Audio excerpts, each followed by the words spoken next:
Do you feel like you're always juggling endless responsibilities and it makes it impossible for you to take care of your fitness and health? Are you stuck in the same unhealthy habits, repeating the same cycles over and over again, getting frustrated and saying, man, I'll just start tomorrow, but it never comes? If you tell yourself you don't have enough time, your schedule's too hectic, or it doesn't really matter because you're not going to get the results anyways, this podcast is for you. We're going to be showing you how to break through some of your limiting beliefs, some of your excuses, and stop feeling like a victim to all the things that are happening in your life that are keeping you stuck and unhealthy, and show you the power of choice, how to leverage making new decisions so you can get healthy today.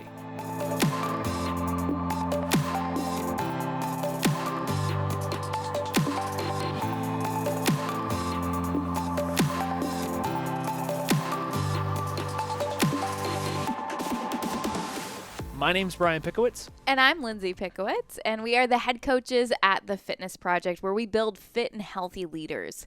Most of the clients we work with are probably just like you. They have so much on their plate and so many decisions that they have to make in a day that sometimes they forget that they actually have the power to choose healthier patterns, healthier behaviors. They're so fatigued that maybe it's hard to make those choices. Yeah. So if that's right where you're at, then we are going to empower you with a few very simple steps and reminders that will give you your power back so you can get healthy regardless of how busy you are. And I think it's important to kind of provide some context before we dive in. This is not a tough love podcast. This is not going to be writing off whatever excuses you feel like you have, because I think that when we say, I gotta stop making excuses, we do not have enough clarity on what the belief that's in the way is, and that makes it hard for us to change. And so if you're someone who says, man, I don't have enough time, you might feel like that's completely valid. And until we address that belief, until we address the excuse or the reason, it's going to be really hard for us to change. So you can tell yourself, oh, I got to stop making excuses. But today we're going to show you how to dig into that a little bit more so you actually see that there is a path forward. This conversation was motivated by a client conversation I had this week. This client was like, oh my gosh, I just don't have enough time to do all the things I need to do. And I said, is that a symptom or a problem? Right? And so what we talk about a lot of times is that the things that we think are problems are actually symptoms of a deeper problem. And so what I asked is, how do you manage your time? How do you manage your emotions? How do you manage where you're directing your focus? And how do you handle when things don't go the right way? We looked at all these different cases, and I also asked him, how much time do you think you need? So these were all the actual problems that were creating the symptom of not having enough time. Didn't keep a calendar in an appropriate way. Felt like he had to be saying yes to all these obligations that weren't real. Felt like he needed way more time than he needed to actually have in order to start exercising or eating well. So there was all these things back here that were creating problems that manifested as I don't have enough time. And as I was talking to him, I had to make this point. I said, man, like, you have to understand that you have a choice in where you spend your time. You have a choice in what you do. And if you're not getting the results that you want, if you don't have the progress you want, if you're not happy with your body, if you're not happy with the way you feel every day, you have to start making different choices, because our results in life are nothing more than a byproduct of our behaviors. I know this sounds simple. It sounds overly simplistic. Like, yeah, I just got to start making different choices. But that's really the only way that things change, is if you change things.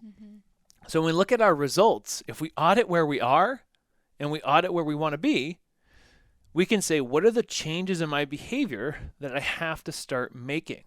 And the good news is you don't have to fix everything overnight. And we're going to show you some tools. We're going to give you some strategies throughout this podcast that will help you. But we have to start with the baseline belief that we have a say in what we get to do. There's consequences, right? Some things they're going to have to pay the price for saying no to. We have to maybe learn a new skill of how to negotiate or how to talk to people. Maybe we have to learn a new skill of how to manage our time or manage our state or something of the like, but we always have a say. We are not victims to our schedule. We are not victims to our work. We always have a say in what we do. And starting with that baseline belief is so important and so valuable. And why is that? Because it gets you out of the pattern of feeling hopeless. If you feel like things can't change and that's what you're repeating over yourself, then things won't change. One of the things that's so frustrating is when people repeat these limitations over themselves that keep them from looking for a better alternative. This is just the way I am. Or one of my least favorite things that I'll hear a client say is, it's just a bad habit. It's just justification, a bad habit. Why do you do that? Like what do you think the reward is? I don't know, it's just a bad habit. It lacks a level of self-awareness in depth, and it's a dead end. It's a dead end. It's a dead end. If I believe that this is a bad habit and it's just the way it is, I don't zoom out and understand why the bad habit exists. I don't zoom out and understand what needs does it meet. What is rewarding about it? What caused this to happen? I just say, oh, it's a bad habit. And if you think of the word just is a justification. It's just the way I am. And there's some times where it's like, hey, that is the truth, and you might just need to move forward from it. But whenever we're putting ourselves in these boxes and we're labeling them and we're just reinforcing them, we get so stuck. And I wanted to actually bring this up. That's a good point. Because we say to ourselves things like, I don't have enough time. I don't have the right resources. Like I don't have a workout facility in my house, or the gym's so far away, or I don't have healthy food in my house, or my husband likes to eat this way and I don't like to eat this way. So it causes conflict and I just throw up my hands and give up. Those feel very valid. And they might be in your current situation, in your current way of understanding, in your current set of knowledge and skills. But if we don't examine that reason, if we don't look at it differently, then it never gives us another opportunity to change and we stay stuck. And what you're really saying is basically the first starting point is realizing that there's a belief that has to shift. If you currently are in a position where, let's say, you're not taking actions that are healthy for you, and you know what actions you should be taking to get healthier, but every time you go to, why am I doing this to myself, you point at something outside of you. Or maybe you point at yourself like, oh, I'm the problem, and you just leave it there. Either way, you're trying to direct blame. So if we don't address what the belief is that's underneath that, which is like, oh, it's somebody else's fault, or I have no control of my schedule, or I can't do anything about this, then we're never going to seek a solution, right? So from your perspective, what actually is a belief? And for somebody who's never even addressed their beliefs, what's kind of the starting point there? Because I think before we give any type of action steps, we have to identify what is a belief, and then how do we actually go about changing that, and how does that help us? So you have to think, when you have an excuse, you have a reason, all it is a belief, right? It breaks down to a belief. And a belief is nothing more than a feeling of certainty that something is true, that something we're repeating is true. It's valid. It's real. Now, good thing about beliefs is they can change over time. They can change in a moment. You probably had things in your life that you truly believed, and then something happened and you saw counter evidence to that fact, and it started to change the way you thought about that certain situation. Why it's so important for us to be aware of our beliefs is because we can have beliefs that empower us to change, empower us to stay optimistic, empower us to look at the future as something that we can move towards, or even see that we have agency in this moment, or they can limit us. They can keep us stuck. They can keep us fixed, right? You can even think of how these relate to our ability to have a growth or fixed mindset. A growth mindset means that you look at failure as an opportunity to grow, an opportunity to learn. You look at setbacks as something you can overcome. You look at limitless possibilities for your future. If you have a fixed mindset, you're probably going to see a lot more limitations show up in your belief system. That failure is fatal, that you can't change, that the past equals the future. So we have to look at our beliefs and understand that we can change them. Each one of these reasons that we might have, I don't have enough time. My husband isn't on board, or my wife isn't on board, or I've never really been a runner. I've never been fit. I've been stuck here. things aren't going to get better. These are all beliefs that reinforce our current status. And so we have to first be aware of them. And then we're going to show you how to challenge them and how to change them. But if I'm not aware of the belief, then I'm not going to change it. Now, where do these beliefs come from? Right? It's a feeling of evidence or a feeling of certainty that something is true. And what happens over time is we get evidence that reinforces that belief. Evidence that reinforces that belief. And so if you look at your current belief system, somewhere along the lines, you started to think something, and then you had an experience that reinforced that belief, that reinforced that belief, that reinforced that belief. An example might be, I've never been a runner. I've never been a runner. Okay. And then someone told you that, and then you never ran. And so therefore, you've always said to yourself, I'm just not a runner. I can't run. And then you got more and more evidence over time that solidified that. So that's why you don't run. That's why you don't try to run. Mm-hmm. It's just a part of that belief system. Now, the good thing is you can get new evidence and you can change, right? But you have to understand that if you've never been a runner, why didn't you run? Is it that you literally couldn't, or you didn't have the right skills, you didn't have the right strategy? Mm-hmm. You were looking at people like Lindsay and I and thinking, oh my gosh, they run 8-minute miles or 7-minute miles. Oh, I could never run that fast. And you tried to do it and you failed, and you're like, oh my gosh, I ran a 12-minute mile. I must be a failure. I guess I'm not made to do this running thing. It was so hard. You had an experience that allowed you to believe that versus, oh, maybe I was just trying to do it the wrong way. So the first thing we have to understand about beliefs is they're a feeling of certainty that something is true. They can be empowering or limiting. And the first way that they get reinforced is through evidence. What's another way that we can have a belief that is counterproductive? I kind of alluded to it, but what else could cause someone to feel like, oh, I can't change, or might have a feeling of certainty that things are stuck? Well, you can find evidence outside of yourself by comparing yourself to others. And when you compare yourself to others, there's always going to be somebody better than you or somebody that has different behaviors or different struggles than you. So, for example, if I have a client who's maybe struggling with a habit of overeating at night or drinking at night to relax, and she's comparing herself to everybody around her, who either, you could go one or two ways. If you're comparing yourself to people who are maybe in a better position than you, they don't struggle with eating or they don't struggle with drinking, then you will definitely feel defeated and like there's something wrong with you. Mm-hmm. So that will reinforce negative beliefs that there's something wrong with you. You can't change. It must just be the way you are. Or it can also keep you stuck if you're comparing to people who are worse than you. Because if you see somebody else around you who's maybe also overeating or they're also drinking a lot, then you might say, well, actually, I'm doing pretty good right now. Yeah. I'm better than that. Like, at least I'm not that bad. At least I'm not having 2 bottles of wine per night. And you can start to rationalize and justify that belief that already exists, which is like, this is just kind of how I am. This is how I've always been. This is how it is. Yeah. Which kind of leads into the third reason. Well, I want to build off what you're saying. We will use other people who are worse off than us to justify why we're okay with where we are.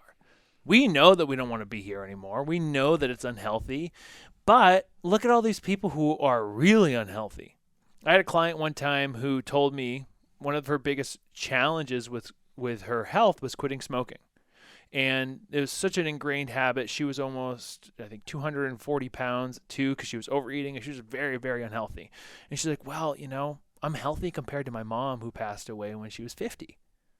So she used this one example to keep her in her same pattern over and over and over again. I said, you have to get new references, because the reference that you have is not helping you change. You're comparing yourself to someone who you loved, and that's really amazing that you had a great relationship with her, but it's not helping you get healthy because she didn't have the results that you wanted. Mm-hmm. So we'll either compare ourselves to people who are worse off than us, or we'll compare ourselves to people who are in a totally different place than us and say, well, I couldn't do what they did. Mm-hmm. I can't do what they do.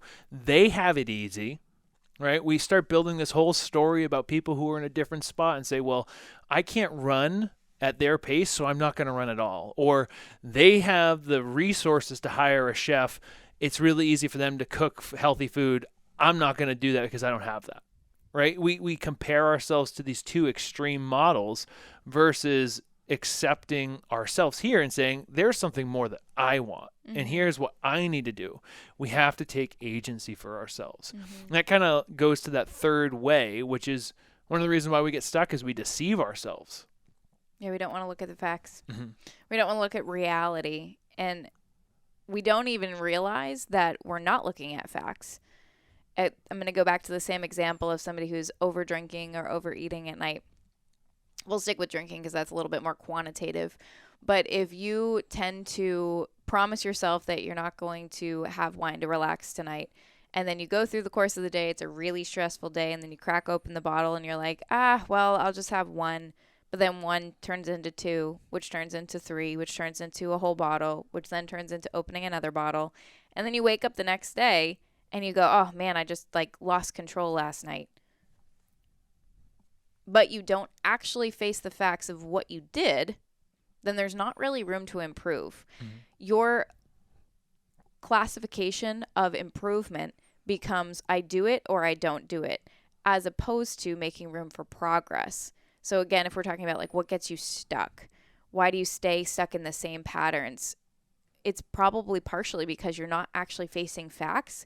And because you're not facing facts and you don't have hard data, you don't have any room to just improve. You don't have room to make progress. You're aiming for either perfection, which is I don't do the thing, I don't eat, I don't drink, or I lost total control and I overate. It's well, what actually happened there? Because a lot of times it's either not as bad as you think it is, or it really is that bad and you really do need to make improvements. Yeah. But it's hard to make improvements if you don't know exactly what actually happened. Yeah. I had this one client who had a horrible relationship with food once, and she would tend to overeat or even binge eat late at night. And she had this horrible relationship with food that led her down this path where if she ate something that she deemed to be bad, the whole rest of the evening was off. And so the first thing I had her do was start tracking it when you eat it. And the second thing was I helped reinforce that this is okay. This is good food. This is good food. This is good food. And what was so helpful is as she started to track it, in her mind, she blew the whole day. She might as well have eaten 10,000 calories in her mind. But as she started to track it, it was like 2,500 calories or 2,700 calories. And her BMR was something like 2,200 calories. So it wasn't the end of the world. But without tracking it, without addressing what was true, the story in her mind was, I have derailed all my progress. I'm totally screwing up. And then she would feel guilty and she'd judge herself. And then the next day she wouldn't work out. And then it would just start this whole cycle.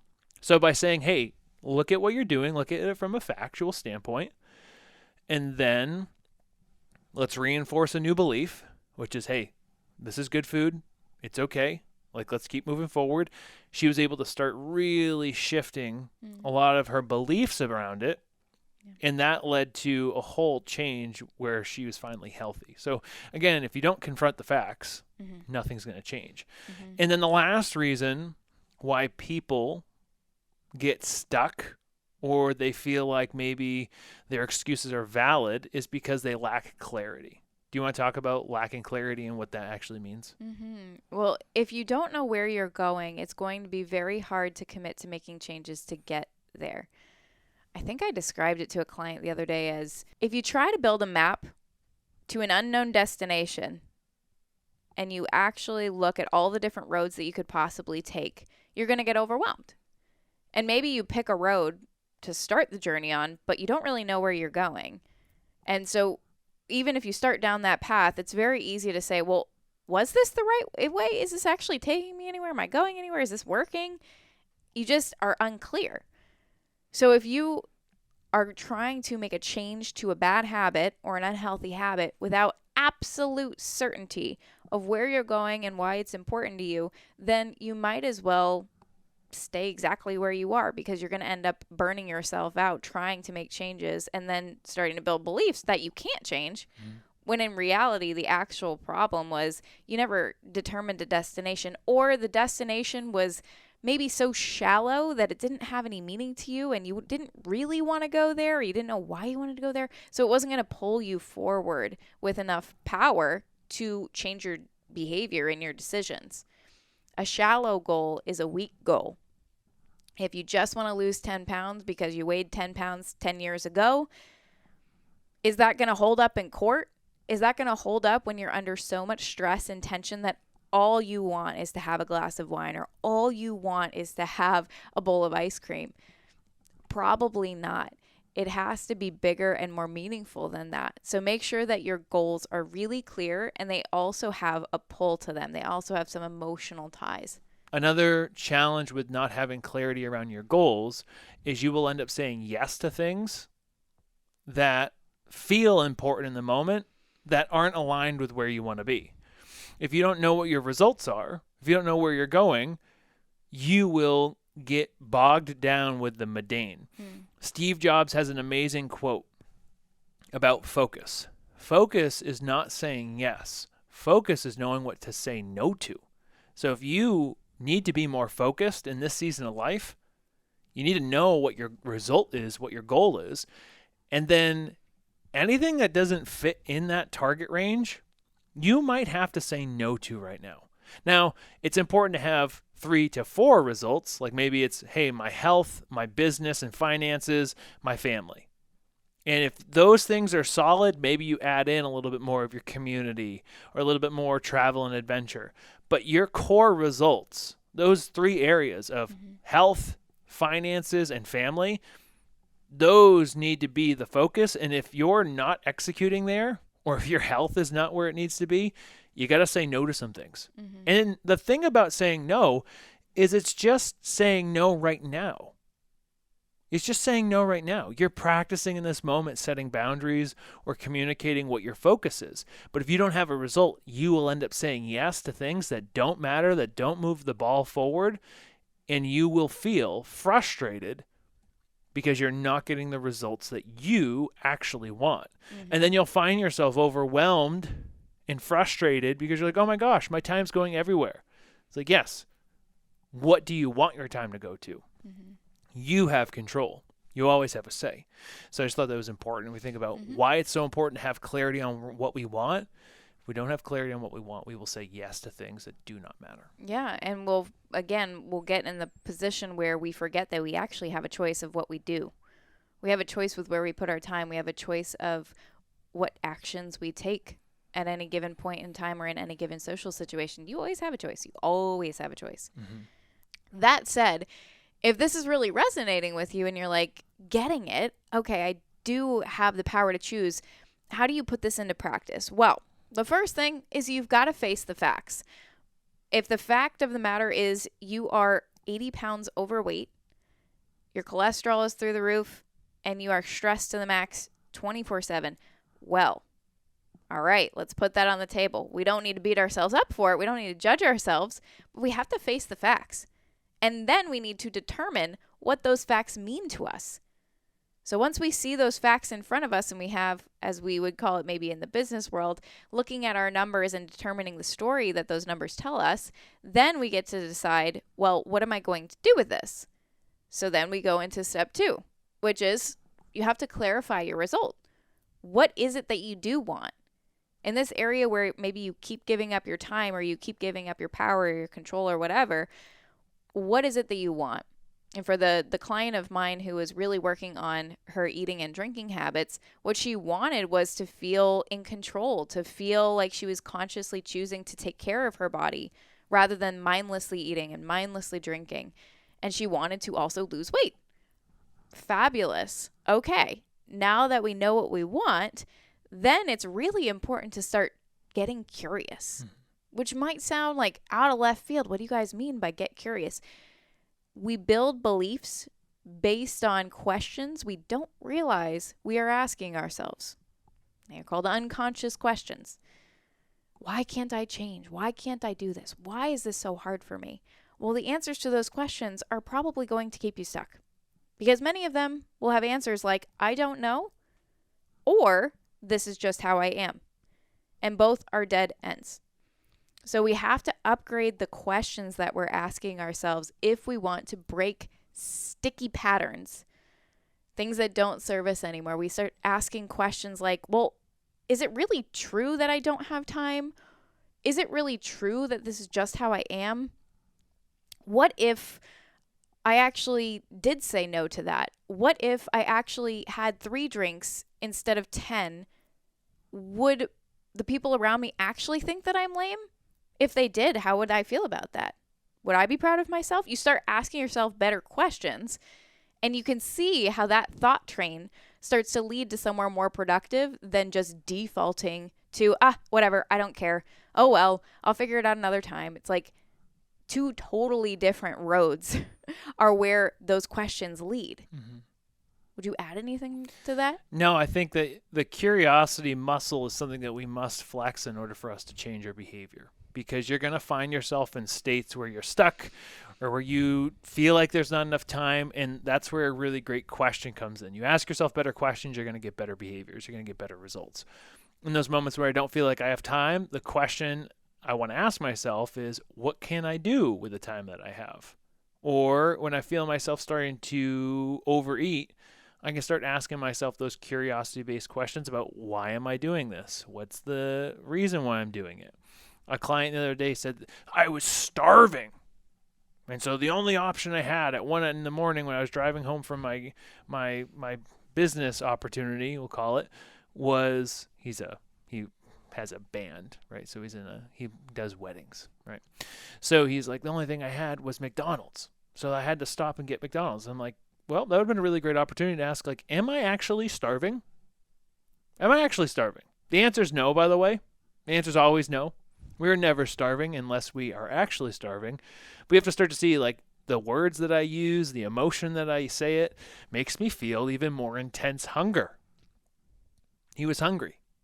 And I said, well, a great question could have been, do I really need to eat right now, or can I wait the 30 minutes before I get home? Is the only option McDonald's? Probably not. But again, if I'm not asking curiosity-based questions, if I'm not tuning in, I just allow my emotions and my patterns to drive me. I allow them to move me forward in an unproductive manner. Mm-hmm. So that curiosity muscle is so important. And the last solution, if we've confronted the facts and we've told ourselves we have to change, if we clarify what we want, if we stay curious, we have to adopt a new belief system. We have to get some new beliefs behind us. We have to start looking towards the future with a little bit more hope, a little more optimism, a little bit more faith. And there's really 2 powerful beliefs that I want to give you here, and Lindsay and I want to give you while you're tuning in. The first is, you always have a choice. So repeat to yourself, I always have a choice. When I feel like there's not an option, there has to be an option. And if there's not an option, I'm going to make one. Create an opportunity for yourself. Create an opportunity for yourself. Create an opportunity for yourself. And then take action, right? So, hey, I have a choice. I always have free will. And then another new belief is, things can get better, right? Things can get better. You can change. The whole mindset around the 1% rule, the whole mindset around getting 1% better every day, is just a reminder that things can get better at any time. And the way that things get better is you start making better choices. Every single day, every single moment, you have a choice in what you do. One of my favorite books is Man's Search for Meaning from Viktor Frankl. Viktor Frankl was a German psychologist who was also Jewish. He lived through Auschwitz. He lived through the concentration camps of World War II, and he ended up surviving and writing a book about what was required to survive. And the biggest thing that he describes is meaning. Having a sense of purpose, having a meaning associated with continuing to move forward regardless of what happens.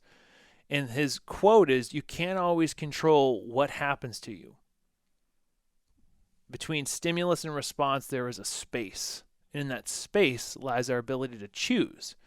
And in that choice lies our freedom and growth. And so for yourself, you can't control the situation. You can't control everything about your life. You're not going to be perfect, but you have free will. And things can get better for you if you decide to make them better. One choice, one action, one decision at a time. Focus on where you're going, focus on the steps in between, and that's how you break out of this cycle of feeling like a victim, of feeling like there's no hope, feeling like this is just the way it is. It doesn't have to be that way. You know you can change. And this, hopefully, is a reminder. Take agency, take control, push yourself, make things better, one decision at a time. Fantastic. I think that's a perfect place to end it for today, because really our main focus with this podcast was really just to remind you that you do always have a choice. There are times where you feel like everything's out of your control and somehow you've landed in this position where you don't have control over your schedule, or work is too demanding, or these habits just have this grip on you that you can't get to release. But the truth is, you do always have a choice. In every opportunity, every moment, you have the power to say, do I want to do this or do I not? Do I want to say yes or do I want to say no? Do I want to adjust what I'm choosing to meet me somewhere in the middle? You always have a choice. Don't let yourself believe otherwise, and you will take your power back and be able to get healthy, which is really what this is all about. So that said, I hope that this has given you some juice, some good reminders, and really can empower you to make different decisions starting today. Remember that power of choice as you go through the course of your day. Remember and execute it, because it is yours and it is a gift you get for just being alive. So make your choices count today and go out and conquer it. Cheers.